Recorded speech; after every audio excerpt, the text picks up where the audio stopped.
पहाड़ी गाय को दोहने में लगता है कि देसी गाय को दोहने में लगता है, उससे ज्यादा कहीं रुकते नहीं। फिर 7 दिन तक कथा क्यों सुनाई? परीक्षित को कथा सुनाई। बोलो गोविंद भगवान की। परीक्षित जी महाराज को कथा सुनाई। क्यों? ऐसा क्या कारण हुआ कि उन्हें गंगा के तट पर आकर कथा सुनने बैठना पड़ा?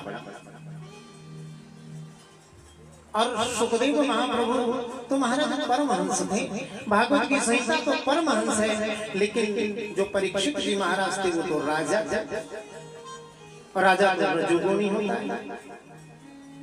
सुखदेव महाप्रभु परमहंस थे, परीक्षित जी महाराज रजोगुणी थे, परमहंस नहीं थे।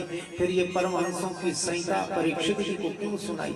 इन सब की शंकाओं का निवारण कीजिए। तो मैंने आपसे कल कहा था कि भागवत वहां से प्रारंभ होती है जहां पर महाभारत समाप्त होती है। अंतिम युद्ध हुआ, अंतिम युद्ध हुआ किसके बीच? महाभारत का अंतिम युद्ध किसके बीच हुआ था बताओ? B.R. वर्मा की महाभारत देखी घर, पुरानी महाभारत आती थी, उसमें अंतिम युद्ध किसमें हुआ था? भीम और दुर्योधन में। भरी सभा में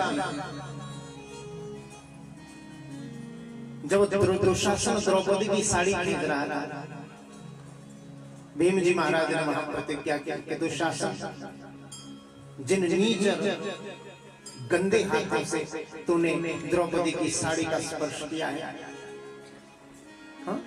उन हाथों को मैं रणभूमि में काट दूंगा।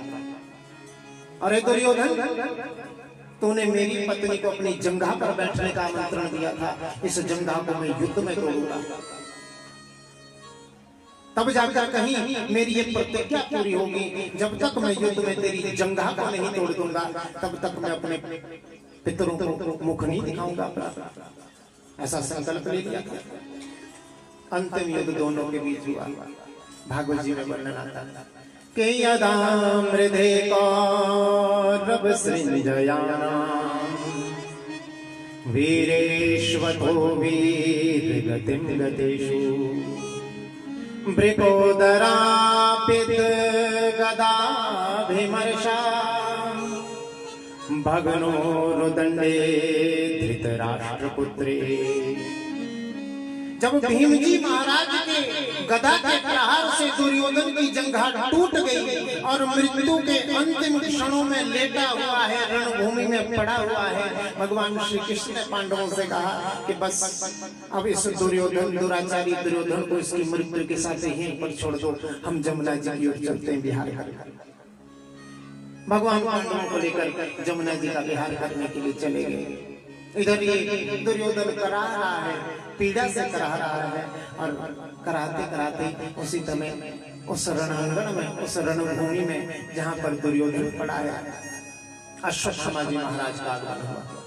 अश्वत्थामा आचार्य द्रोण के पुत्र हैं, द्रोणाचार्य के पुत्र हैं अश्वत्थामा, परम प्रतापी है। अश्वत्थामा जी महाराज के माथे पर एक ऐसी मणि है, जब तक वो ब्रह्म तेज की मणि उनके माथे पर रहती थी, तब तक ना तो उन्हें कभी भूख लगती थी, ना प्यास लगती थी, ना वृद्धावस्था आती थी। ऐसी वो मणि थी उनके माथे पर। भागा भागा आया, दुर्योधन का सर उठाया, अपनी जंघा पर रखा, कहा मित्र, तुम्हारी ये दशा मुझसे देखी नहीं जा रही, बहुत पीड़ा हो रही है। मित्र को पीड़ा में देखकर जिस मित्र को पीड़ा हो, वास्तविक में वही मित्रता है। मित्र, तुझे बहुत बुरा लगेगा मुझे पता है, लेकिन मैं कहना नहीं छोड़ सकता, मैं ये भूल नहीं सकता, मैं तो कहूंगा। दुर्योधन ने कहा क्या कहना चाहता है? बोल।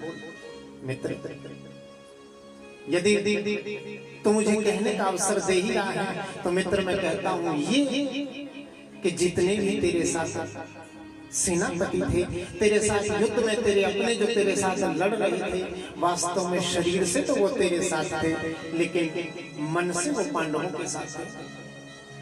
मित्र, यदि ये अवसर मुझे मिल गया होता, कहीं सेनापति तुमने मुझे बना दिया होता, तो आज पांडवों में से कोई एक भी जीवित न रहता, कोई एक भी जीवित न रहता। ये मैं वचन देता। दुर्योधन ने कहा मित्र, इसी बात का तो रोना है, इसी बात का तो रोना है मित्र कि हम 100 भाई थे, 100 भाई थे हम, एक भी नहीं बचा। और वो 5 भाई थे, एक भी नहीं मरा। एक भी यदि मर जाता तो मेरे मन को, मेरे हृदय को तसल्ली होती, मेरे हृदय को कुछ सुख मिलता, मैं सुख पूर्वक मर जाता। बंधु, यही जो बात है, मृत्यु के निकट क्षणों में है दुर्योधन। मौत होने वाली है, मृत्यु होने वाली है, करा रहा है पीड़ा से, लेकिन मृत्यु के अंतिम क्षणों में भी दुर्योधन सोच रहा है कि पांडवों को कोई मार देता, मारकर उनके सर कोई ले आता तो आधा राज्य उसको दे दूंगा, ये मन में विचार कर रहा है। और बंधु, इस प्रकार कराता हुआ यही वाक्य वो बार बार दोहरा रहा है कि कोई पांडवों को मार देता है, उनके कोई सर ले आता तो मैं आधा राज्य उनको प्रदान कर देता। यही तो बंधुओं सबसे बड़ा मोह का उदाहरण है। इससे बड़ा मोह का उदाहरण क्या होगा? अंतिम क्षणों में भी सोच रहा है कि राज्य नहीं भोग सकता, मैं मृत्यु के अंतिम क्षणों में हूं, लेकिन फिर भी सोच रहा है कि पांडवों को कोई मार देता। प्राणांत के निकट क्षणों में मोह नहीं छूटता महाराज, जैसे दुर्योधन का नहीं छूट रहा है। इसी भाव को गोस्वामी तुलसी बाबा रामायण में बता रहे हैं कि मोह बहु मोह मूल बहु शूल प्रद त्यागहु तम अभिमान। ये जो मोह है ना भैया, ये शूल की तरह काम करता है। जैसे शूल हृदय में कभी चुभ जाता है पीड़ा का, हृदय में जब शरीर में कोई शूल चुभता है ना, कोई कांटा भी चुभता है पैरों में, तो कितनी पीड़ा होती है। ऐसे ही मोह है, अंतिम समय में ये शूल की तरह चुभता है। गोस्वामी तुलसी बाबा कह रहे हैं कि मोह मूल बहु शूल प्रद त्यागहु तम अभिमान। और बंधु, देखा जाए तो हम सभी जीवों की भी यही दशा है और यही व्यथा है। अंतिम श्वास तक तेरा और मेरा कभी हमारा छूटता ही नहीं। किसका छूटा है बोलो? किसी का नहीं छूटता। अंतिम समय में मृत्यु शैया पर यदि कोई पड़ा है, मौत के निकट क्षणों में पड़ा है, जीवा बोल पाती होगी ना तो वो राम राम नहीं बोल पाएगी, वो यही बोल पाएगी, हाँ मेरी बेटी, हाँ मेरा बेटा, हाँ मेरा पति, हाँ मेरी पत्नी। हमने देखा है ऐसा महाराज। हम कुछ दिन पहले मित्र के साथ गए, वो मित्र कहते हैं अपनी दादी जी को कि दादी जी राम राम। दादी जी बोली मैं भरी जब बहुत बड़ा है।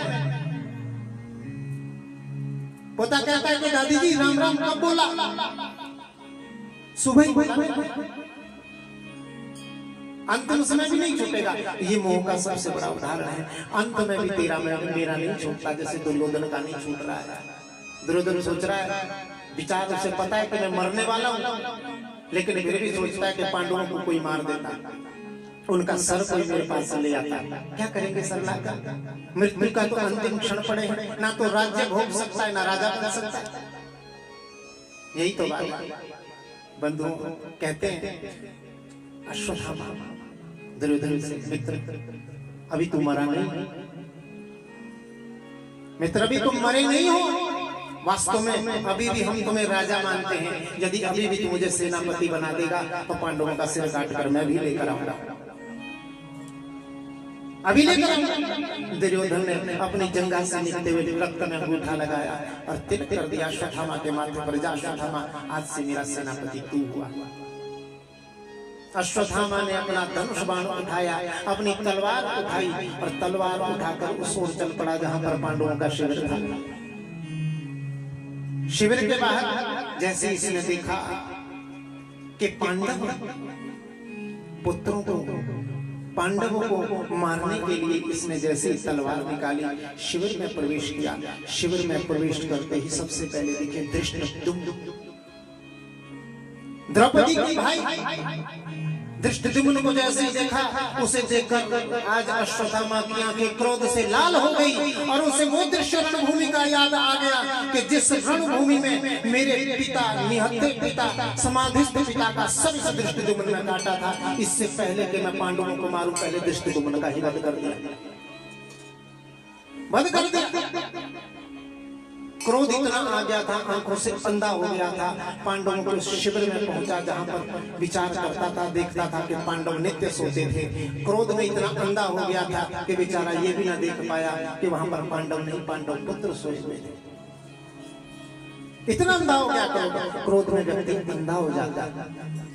क्रोधात् भवति सम्मोहा, सम्मोहात् स्मृति विभ्रम, स्मृतिर्भ्रंशात् बुद्धिनाशो, बुद्धिनाशात् प्रणश्यति। क्रोध से सम्मोह, सम्मोह से बुद्धि का नाश, बुद्धि का नाश होने से व्यक्ति का पतन हो जाता है, जैसे अश्वत्थामा का पतन हो गया। आज अश्वत्थामा ने तलवार निकाली, क्योंकि भगवान को सब जानते हैं ना। भगवान ने पांडवों से कहा कि तुम युद्ध जीत गए, चलो जमुना का विहार करके आते हैं। पांडव द्रौपदी को साथ लेकर जमुना किनारे चले गए। आज जिस स्थान पर पांडव सोते थे, उस स्थान पर पांडव पुत्र आकर सो रहे थे। उन्होंने कहा, भगवान श्री कृष्ण ने कहा पांडव पुत्रों से, तुम नहीं चलोगे साथ घूमने? पांडव पुत्रों ने कहा नहीं, आज नहीं, आज नहीं, आज हम यहीं विश्राम करना चाहते हैं, जहाँ प्रतिदिन सोते थे वहीं पर हम सोना चाहते हैं। और ये पांचों पांडव पुत्र ऐसा वर्णन आता है महाभारत में कि जैसे जैसे जो जो जिसके पुत्र थे, पांचों पांडव हूबहू पांडवों की तरह ही देखने में। पांचों पुत्र वहां पर सो गए, अपनी तलवार निकाली, तलवार निकालकर सोए हुए पांडव पुत्रों के सर काटों को काटकर उसे एक थैली में, एक वस्त्र में जैसे ही लपेटने वाला था, सोई दृष्टि पड़ी। जैसे ही दृष्टि पड़ी, दृष्टिपात होते ही सोचने लगा, हे भगवान, ये मैंने क्या कर दिया? मैंने पांडवों की जगह पांडव पुत्रों को मार दिया। अब अर्जुन मुझे नहीं छोड़ेगा, लेकिन मैंने वचन दिया है मित्र को, अपने मित्र को, कि मैं पांडवों के सिर ला कर दूंगा। पांडव पुत्रों की वो पोटली उठाई, कांधे पर लादी, बाहर जाकर देखने लगा, सोचने लगा कि चलो पांडव पुत्रों को तो मैंने मार ही लिया, अब पांडवों को भी मारूंगा। लेकिन जब मारने का प्रयास करने के लिए जमुना जी के किनारे गया, देखता है कि भगवान श्री कृष्ण उनके साथ है। अश्वत्थामा ने सोचा कि जब तक पांडवों के साथ कृष्ण है, तब तक मैं पांडवों को नहीं मार सकता, लेकिन मैं अपने मित्र को क्या मुंह दिखाऊंगा? फिर मन में सोचने लगा कि मित्र तो मृत्यु शैया पर लेटा है, अंतिम समय में थोड़ा तो उसे सुख होगा, उसके लिए मैं उसे असत्य बोलूं, झूठ बोलूं। द्रौपदी के उन पांच पुत्रों को एक वस्त्र में बांधकर पहुंचा अपने मित्र दुर्योधन के पास। उस शर्ष वहां पर पड़ा है, मृत्यु शैया पर लेटा है। भागा भागा पहुंचा, मित्र से कहने लगा, मित्र ले देख मैं पांचों पांडवों का वध करके ले आया, पांचों पांडवों का सिर काट कर ले आया। आज दुर्योधन बहुत प्रसन्न हुआ, इतना प्रसन्न हुआ, कहने लगा, मित्र मुझे यकीन नहीं होता, क्या सत्य में को मार कर ले? बोले हाँ मित्र, मैंने मार दिया।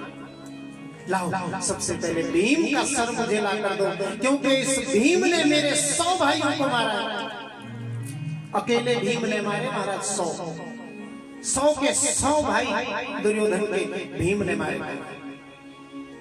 सबसे पहले भीम का सर ला कर दे। भीम के पुत्र का सर उठाया अश्वत्थामा ने, दुर्योधन के हाथ में दिया, और जैसे ही उसे दबाया, जैसे पका हुआ फल पिचक जाता है। बहुत बहादुर है, बहुत शक्ति रखते हैं दुर्योधन महाराज। अपने हाथों से जैसे दबाया, फूट गया वो सर, हाथों में पिचक गया, रक्त सारा छाती पर गिर गया। और अब दुर्योधन कहने लगा, मित्र झूठ कह दिया तुमने मुझसे असत्य कहा है मित्र। जीवन में किसी ने भी दुर्योधन के साथ कभी सही व्यवहार नहीं किया, सभी ने दुर्योधन के साथ छल किया है। मित्र तूने भी आज मेरे साथ छल कर दिया। ये पांडव, ये भीम का सर नहीं हो सकता, ये महाबली भीम का सर नहीं हो सकता जो हल्की सी चोट से टूट जाए। बता, सत्य बता, किन के सर लेकर आए, किसे मारा तूने, बता। यदि नहीं बताएगा, ऐसा ना हो कि अंतिम क्षणों में पीड़ा के अंतिम क्षणों में तुझे कोई श्राप दे दे, मेरे मुख से कोई श्राप निकल जाए, उससे पहले बता तू किसका सर लेकर आया है। अश्वत्थामा कहने लगा, मित्र जिस समय मैं शिविर में पहुंचा, उस समय पांडव वहां से जा चुके थे। मैं उन्हें मारने के लिए उनके पीछे जाता भी गया, लेकिन भगवान श्री कृष्ण उनके साथ थे, मैं उन्हें मार नहीं सकता था। मैंने गलती से पांडवों की जगह पांडव पुत्रों का वध कर दिया। मित्र मुझे क्षमा कर दो। अंतिम समय में आज दुर्योधन रोया और फूट फूट कर रोया, आंखों से अश्रुपात करते हुए दुर्योधन कहने लगा, अरे भीम, अरे मित्र अश्वत्थामा ने क्या कर दिया? मैं ये सोचकर खुशी खुशी मर जाता, मेरी शत्रुता पांडवों से है, इसका मुझे ना तो कभी शोक रहा और ना ही मुझे इसकी कोई ग्लानि है, क्योंकि मैंने पांडवों से पूरे जोश अपने होश से शत्रुता की है। मुझे इसका कोई दोष नहीं और ना ही मुझे इसकी कोई ग्लानि है और ना ही मुझे इसका कोई शोक है। हाँ, मुझे इस बात की ये प्रसन्नता थी कि कुरु वंश अभी जीवित है, पांडव पुत्र अभी जीवित है। यदि हम मर भी गए तो हमारा पिंडदान श्राद्ध करने वाला कोई हमारे वंश में है, लेकिन तूने मित्र आज हमारा वंश ही समाप्त कर दिया। सारा कुरुवंश ही तूने समाप्त कर दिया, पांडु वंश ही तूने समाप्त कर दिया। इसलिए जा, इससे पहले कि मेरे मुख से तेरे लिए कोई श्राप निकल जाए, इसी समय मेरी दृष्टि से दूर हो जा, चला जा, मेरी नजर से दूर हो जा। अश्वत्थामा समझाने का प्रयास करने लगा। दुर्योधन कहता, ना मित्र, तूने तो वो पाप किया है, तूने तो वो कुकर्म किया है जिस पाप का कभी कोई प्रायश्चित नहीं हो सकता, इसलिए मेरी नजरों से दूर हो जा, चला जा मेरी दृष्टि से। और यही सोचकर, यही कहकर आज अश्वत्थामा वहां से उठा, भागा। उसे ये ज्ञात हो गया कि अब अर्जुन मुझे नहीं छोड़ेगा। सोचो इस बात। अश्वत्थामा जी ने इच्छा मृत्यु का वरदान, जब तक उनके माथे पर मणि है अश्वत्थामा नहीं मर सकते। अश्वत्थामा पलीर्व्यास हनुमानश्च विभीषणः कृपा परशुरामश्च सपेता चिरजीविना। चिरंजीवी है हमारा अश्वत्थामा जी, लेकिन फिर भी अर्जुन के भय से भागा। क्यों? जितना मर्जी बलवान हो, जितना मर्जी बड़ा आदमी हो, लेकिन जीवन में यदि कोई कुकर्म कर दिया तो उस कुकर्म का भय उसे कभी एक स्थान पर टिकने नहीं देता। जिस उसी कुकर्म के भय से आज अश्वत्थामा भी भाग रहा है। इधर दुर्योधन ने सोचा, मन में विचार किया, सभी दिशाओं से का आवाहन किया, समस्त देवताओं का कहा, देवताओं सभी जितनी प्रत्यक्ष अप्रत्यक्ष जितने भी देवता हैं, दशदिक्पाल हैं, वो सभी सुने। मैंने अपने जीवन में यदि मेरी कोई शत्रुता रही है तो केवल पांडु के 5 पुत्रों से रही है, और मेरी किसी से कोई शत्रुता नहीं थी, ना किसी से कोई बैर था, और पांडवों से शत्रुता का ना मुझे कोई शोक है और ना ही मुझे कोई मलाल है।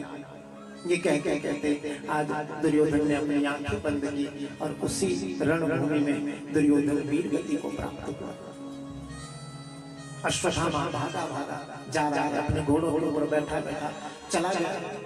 इधर जैसे ही महाराज ये 5 पांडव और द्रौपदी वापस अपने शिविर में जैसे ही पहुंचकर जैसे ही शिविर का विभत्स दृश्य देखा, ऐसा दृश्य देखकर कौन ना चुप रह सकती है। और दृश्य को देखते ही द्रौपदी समझ गई कि हो ना हो कोई बहुत बड़ी घटना घट गई है। और जब रक्त से सनी हुई शैया को देखा, बिना सर के अपने बालकों के धड़ों को देखा, सोचो उस माता के हृदय पर क्या बीती होगी कि माता शिशुना निधन सुताना निशम्य घोरा परितप्यमाना। परितप्त हो गया, हृदय जल गया, दुख से शोक से रक्त से सनी हुई शैया को देखा। और उस शैया को देखकर आज द्रौपदी सोचने लगी, कहने लगी, हाँ ये कोई कृत्य किसने किया है, किसने मार दिया मेरे इन बच्चों को। इन बच्चों ने किसी का क्या बिगाड़ा था? शत्रुता निकालनी होती तो हमसे निकाल लेता, मेरे पतियों से निकाल लेता, लेकिन फिर भी मेरे बच्चों को मार दिया। क्यों? किसने? किस लिए? भगवान श्री कृष्ण ने कहा, अर्जुन अश्वत्थामा। केवल भगवान के मुख से एक शब्द निकला, अर्जुन अश्वत्थामा। और अर्जुन को समझते देर नहीं लगी कि ये कुकर्म जिसने किया है वो और कोई नहीं, अश्वत्थामा है। अर्जुन ने संकल्प लेते हुए, प्रतिज्ञा लेते हुए कहा, द्रौपदी जिसने भी तेरे पुत्रों को, मेरे पुत्रों को, हम सबके पुत्रों को मारा है, आज सूर्यास्त से पहले उसका वध कर दूंगा, तुम्हारे सामने लेकर उसका वध करूंगा। तब तक तुम अपने आंसू नहीं पोंछना जब तक मैं उस कुकर्मी को तुम्हारे चरणों में लाकर नहीं रख दूंगा। तुम आज्ञा देना, तुम्हारी आंखों के सामने उसका सर धड़ से लग करूंगा। रथ पर सवार हो गए। भगवान श्री कृष्ण ने कहा रुको अर्जुन, मैं भी चलता हूँ। आज फिर से भगवान सारथी बने आया, सारथी बन गए, रथ को दौड़ाया। आगे आगे अश्वत्थामा भाग रहा है, पीछे पीछे अर्जुन भाग रहे हैं। जब अश्वत्थामा का घोड़े थक गए, घोड़े थककर जब जमीन पर बैठ गए, अश्वत्थामा फिर दौड़ा। लेकिन अब अश्वत्थामा समझ गया अब मेरे दौड़ने से भी बात नहीं बनेगी। अश्वत्थामा चिरंजीवी है लेकिन फिर भी भाग रहा है। कुकर्मी ऐसे ही भाग रहा है अपने कुकर्म से जैसे अश्वत्थामा भाग रहा है। अश्वत्थामा ने एक तृण उठाया, तृण उठाकर उसे अभिमंत्रित किया और अभिमंत्रित करके उस में ब्रह्मास्त्र का वेग आया और वो ब्रह्मास्त्र का प्रहार पांडवों के ऊपर किया, अर्जुन के ऊपर किया। भगवान ने कहा अश्वत्थामा ये ब्रह्मास्त्र है, ब्रह्मास्त्र का कोई तोड़ नहीं, इसलिए तुम भी ब्रह्मास्त्र चलाओ, तुम भी ब्रह्मास्त्र चलाओ। वर्णन आता है दोनों शस्त्रों को शांत किया गया, पकड़ लिया अश्वत्थामा को सिर से केशों से पकड़कर रथ पर बिठाया, खींचकर द्रौपदी के आगे ले गए। द्रौपदी के आगे द्रौपदी के चरणों में डाल दिया और जैसे ही द्रौपदी के चरणों में अश्वत्थामा पड़े हैं, द्रौपदी के मुख से आवाज निकल गई क्या कि मुच्यता मुच्यता ब्राह्मणो नितरां गुरुं के हे स्वामी मुच्यता में इसको छोड़ दो, छोड़ दो। पशु के समान बांध कर लाए एक ब्राह्मण को लाना ठीक नहीं, छोड़ दो। ब्राह्मण को नित्य गुरु के तुल्य होता है। पूजहि विप्र सकल गुणहीना, गुण से हीन भी हो लेकिन विप्र हो पूजनीय है महाराज। ना ना ना स्वामी छोड़ दो इसको। बोले क्यों? अभी तो कहती थी कि मार पकड़ कर मार। द्रौपदी का चरित्र देखो कितना प्यारा है, सुनो बात को ध्यान से। द्रौपदी का चरित्र कितना प्यारा। लोग कहते हैं कि द्रौपदी बहुत क्रोधी थी, उसी ने महाभारत का युद्ध करवाया, ऐसे ही कहते हैं। द्रौपदी जब ब्याह कर आई, अर्जुन जब स्वयंवर में से जीत कर लाए, पांचों पांडवों की पत्नी बनी। वो कथा महाभारत की अलग है, उसमें नहीं जाएंगे। वर्णन आता व्यास जी ने कहा पांडवों से आशीर्वाद दिया। व्यास जी ने कहा पांडवों तुम बहुत भाग्यशाली हो, अग्नि सुसंपन्न पुत्री तुम्हें, द्रौपद महाराज की पुत्री द्रौपदी तुम्हें प्राप्त हुई है। ये बहुत सुंदर है, विश्व सुंदरी है। जैसे सुंद और उपसुंद नाम के दो राक्षस एक सुंदरी के चक्कर में आपस में लड़ झगड़ कर मर गए थे, दोनों भाई। ऐसे तुम भी कहीं आपस में लड़ झगड़ के नहीं मर जाना, इसलिए नियम बना लो कि कितने समय तक द्रौपदी किसके पास आएगी। एक वर्ष का नियम बना, एक वर्ष का नियम बना। एक वर्ष महाराज युधिष्ठिर के कक्ष में रहते हैं कि महल में रहते हैं, 1 वर्ष तक भीम के, 1 वर्ष अर्जुन के नकुल सहदेव। एक बार समय था कि महाराज युधिष्ठिर के, ये कथा बहुत प्यारी है, महाभारत की कथा है। युधिष्ठिर का कई बार समय था तो युधिष्ठिर के कक्ष में दोनों पति पत्नी बैठे थे। बहुत जोरों की आवाजें अंदर से आ रही थी। भीम जी महाराज ने देखा कि कौन चिल्ला रहा है, इतनी चीखने की आवाजें क्यों आ रही है। तो भीम जी तो लंबे चौड़े महाराज शरीर, ऊपर के रोशनदान से अंदर झांक कर देखा। जब अंदर झांक कर देखा तो अंदर का दृश्य देखकर हैरान रह गए कि महाराज युधिष्ठिर मां द्रौपदी के चरणों में सर करके कह रहे थे देवी माफ कर दो। जब ये दृश्य देखा कि युधिष्ठिर जी महाराज जिनकी सेवा में हम नित्य प्रति रहते हैं, जिनकी आज्ञा का पालन करने के लिए हम सब करबद्ध खड़े रहते हैं, सभी राजा भाई मित्र बंधु सभी हाथ जोड़कर ऐसे खड़े रहते हैं। हाय रे भगवान की माया कैसी विचित्र है, ये हमारे भाई से माफी मंगवा रही है, क्षमा मंगवा रही है। और हमारे भैया भी इसके चरणों में, द्रौपदी के चरणों में सर रख के क्षमा मांग रहे हैं। हाय भगवान की कैसी माया है। इतना वैराग्य हुआ, इतना वैराग्य हुआ, इतना वैराग्य हुआ कि वहीं पर श्री कृष्ण गोविंद हरे मुरारी हे नाथ नारायण वासुदेव का कीर्तन करने लगे महाराज। जोर जोर से, लंबे चौड़े तो थे, बड़ी मोटी आवाज थी। उतनी देर में अंदर से भाई आए युधिष्ठिर जी महाराज, अरे भीमसेन क्या कर रहे हो? श्री कृष्ण गोविंद हरे मुरारे, ना खुद सोते हो ना औरों को सोने देते हो, तुम्हें ज्यादा कीर्तन करने, चले जाओ यहाँ से जमुना के किनारे। तो बड़े भैया की आज्ञा तो टाल नहीं सकते, जमुना के किनारे चले गए। जमुना के किनारे चले गए, बहुत मोटी डाल, बरगद वृक्ष की डाल पर बैठकर करने लगे श्री कृष्ण गोविंद हरे मुरारे, हे नाथ नारायण वासुदेवा, हे नाथ नारायण वासुदेवा।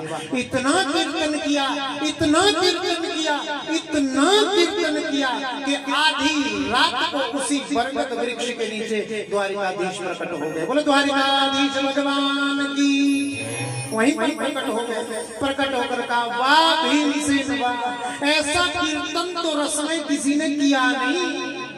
आनंद आ गया कीर्तन सुन के। बता क्या मांगता है? इसका तो वरदान बनता है, बोल क्या मांगता है? भीमसेन ने कहा प्रभु कुछ नहीं चाहिए, अपनी माया दिखा दो। भगवान बोले माया मत देखो, जो देखना कुछ और मांगना चाहते हो और मांग लो, माया मत देखो। भीमसेन ने कहा मुझे तो आपकी माया ही देखनी है। भगवान ने कहा ठीक है भीमसेन, नहीं मानते तो कल रात, आधी रात को ठीक 12 बजे इसी बरगद के वृक्ष पर आकर बैठ जाना, तुझको अपनी माया दिखाऊंगा, तुझको अपनी माया दिखाऊंगा।